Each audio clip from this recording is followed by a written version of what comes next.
احادیث کے اندر وہ حدیث جو میں 2 دفعہ آپ کے سامنے لا چکا ہوں، پہلا دور نبوت، دوسرا خلافت علی منہاج النبوہ، تیسرا ملکن عاضا، چوتھا فرمایا ثم تکون ملکن جبریا، پھر ملوکیت ہوگی مجبوری والی، غلامی والی۔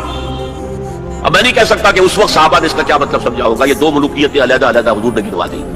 آج ہم سمجھ سکتے ہیں کہ پہلی ملوکیت وہ تھی جس میں سلاطین اور ملوک مسلمان تو تھے، کلمہ گو تو تھے، پھر ہم ملکہ وکٹوریہ کے غلام ہو گئے۔ یہ ملکن جبریت، یہ پورے عالم اسلام کو جو رونق ڈالا تھا کولونیل پاورز آف یورپ میں، یہ اس کی طرف اشارہ ہے۔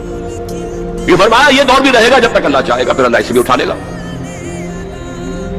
And the good news is ثم تکون خلافت علی منہاج النبوہ، پھر دوبارہ دنیا میں خلافت علی منہاج النبوہ کا نظام قائم ہوگا۔